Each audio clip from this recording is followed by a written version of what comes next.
So good morning, everyone. I want to welcome you to my summit presentation. Thank you all for joining me this morning. My name is Endless Love Anderson, but before I get started, I want to ask you all a question. So what do you believe are some of the most stressful or most traumatic jobs in our country today? You can go ahead and just shout out any answers that come to your mind.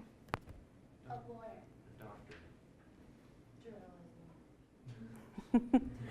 Yes, so we often think about military personnel, policemen, firefighters, emergency room doctors that often witness traumatic experiences. But some of us fail to recognize that the reporter out in the field is also facing traumatic experiences. And it was said that broadcasters have the top 10 most stressful jobs of 2017, according to Business News Daily. But before I get started, I just want to tell you a little bit more about me and how I got here today. So this picture right here is a picture of me and my grandma on my second birthday. And throughout my childhood, I would always watch the news with my grandma, and we would watch different investigative news shows, 60 Minutes, 2020, Dateline, and that really sparked my interest into wanting to be a storyteller. I looked up to strong female journalists such as Barbara Walters, Diane Sawyer, and Oprah Winfrey, and their ability to capture my attention at such a young age was something that I wanted to learn more about. How could I be like them? How could I share people's stories that were important and that were making a difference in people's lives?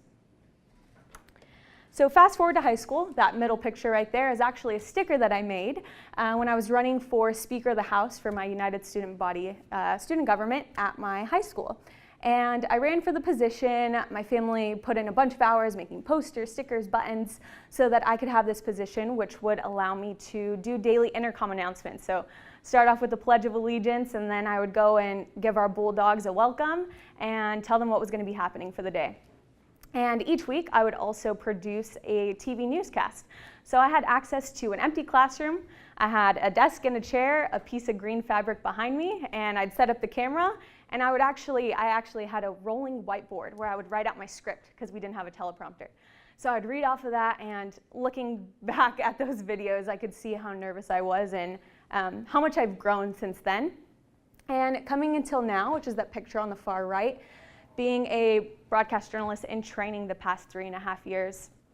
During this time, I've had the opportunity to work with Eagle Vision News, which is our news site on campus. And I've had the chance to be a producer, a director, a reporter, and this semester I've had the opportunity to anchor. So from my childhood up until now, I battled extreme stress that was self-induced, trying to be a perfectionist, and a lot of anxious thoughts that sometimes got the best of me, and it caused me to think that I wasn't capable of doing everything that I could set my mind to. And after the past 3.5 years of consuming media and seeing what was going on in the world, I started to get really nervous, and there was one day in particular last semester. It was about 2 a.m, and I called my mom, and I was like, "Mom, I'm so sorry. I can't do this anymore." And she was like, "What are you talking about?" And I told her, "I don't think I can put this career into play. I don't think I can use this major that I've been studying into my real life." I knew that reading these stories and writing scripts and doing voiceovers, it all got to me one day. And I thought I was desensitized to it, and obviously I wasn't. And my anxious thoughts and the stress got to me, and I just thought, I'm not going to be able to do this for the rest of my life. And so I was not only a disappointment to my family at the time, but I was a big disappointment to myself.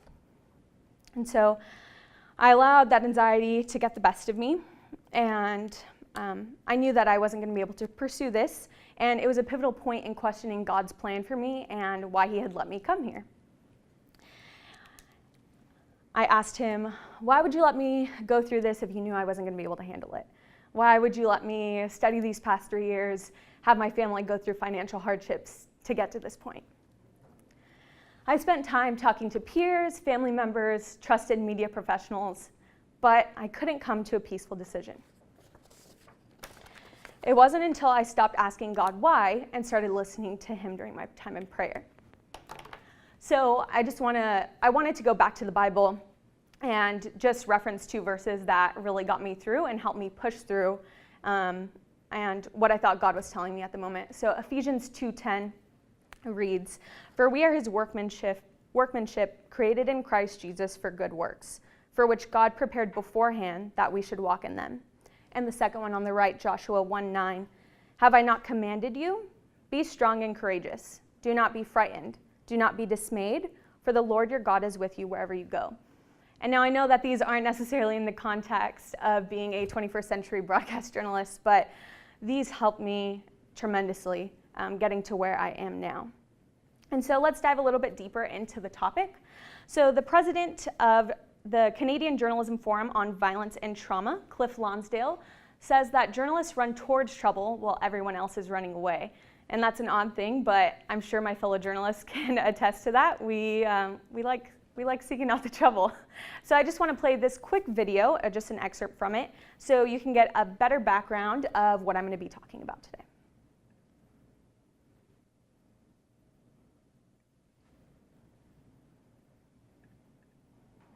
So in general, journalists face a lot of traumatic events, and they can be, we often think about war correspondents and we think about journalists who are in hostile environments, but there are other kinds of adverse experiences and traumatic events that journalists experience. We often don't think about the community reporter who goes out into the field into situations of violence and crime. And in fact, what we know from statistics is probably more journalists are exposed to that everyday crime and violence. So that is courtesy of the University of Tulsa, one of their psychologists that's very well known and that deals with journalists that face trauma. And she goes in to explain other things that I'm going to be explaining next. So I want to break it down a little bit for you. So talking about what journalists can witness when they're out in the field. So it was said, there's research shown that 80 to 100% of journalists have been exposed to work-related trauma. Now these things can include automobile accidents, fires, murders, mass casualties, war, disaster, and even consuming violent video footage. Now, all of these things may seem very frightening to a normal person, but to a journalist, that's what we're here to do. We're here to share the truth about what's going on, and at sometimes we have to be pretty fearless to be able to face these things. And now some ways that journalists are affected are 4 to 59% can be diagnosed with post-traumatic stress disorder. About 1 to 21% can be diagnosed with depression. And about 14% of war correspondents will lead to substance abuse. And about 15.4% of males and 17.4% of females can lead to excess alcohol intake. And now I know that these are small portions, but these are significant to people that are doing their everyday job to come out with this at the end of their time or in the midst of their career. And there's also a large portion of journalists that are resilient to trauma. A lot of them are really good at putting what's for work and what's at home for home, and don't really take their trauma or their experiences back home with them and kind of close their mind off to everything that's going around them. And so with that being said, I want to share how important it is to acknowledge your trauma. So although what I gave you was just a glimpse of what journalists can witness and how they're affected, I believe that it is truly important to recognize your trauma. And so this quote is one that is by Forbes and that I really enjoyed reading. I'll read it for you here.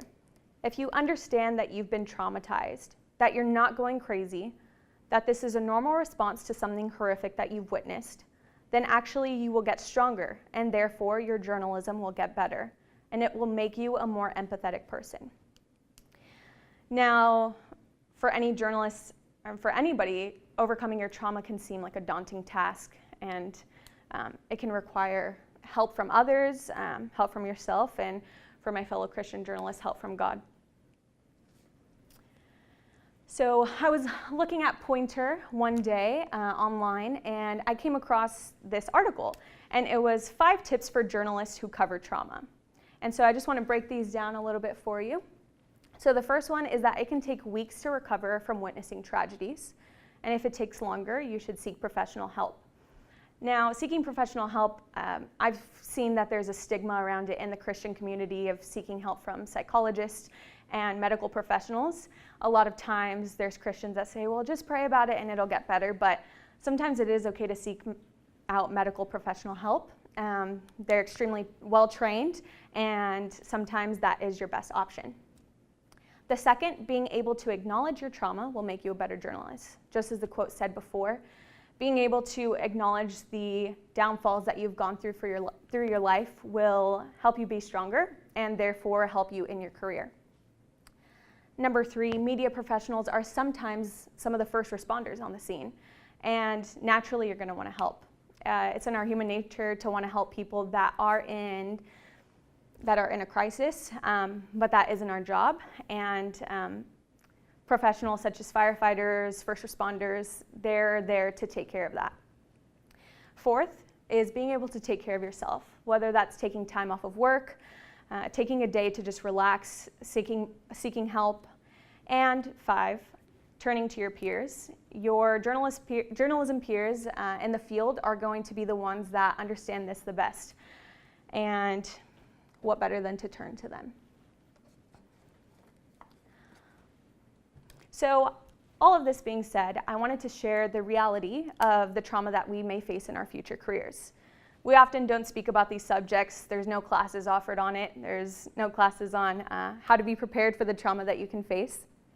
But I believe it is important to understand and be prepared before we enter this industry.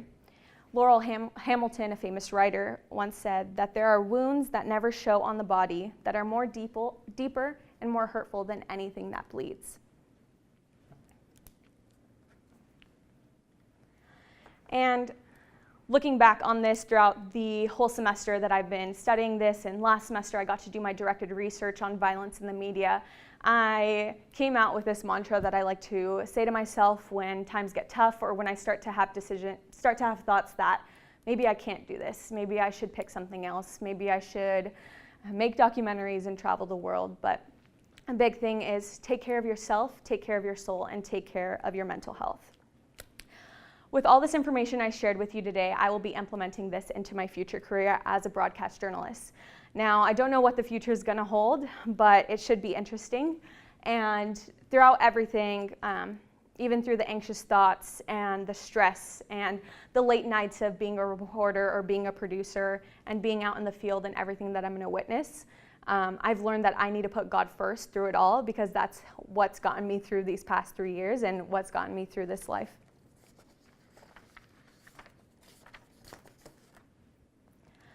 That is all that I have to share with you today. Thank you so much for joining me here early this morning. I know some of you guys came from pretty far away, so now I'd love to open up the floor to any questions that you may have for me. Thank you. Are there any questions? I have a couple.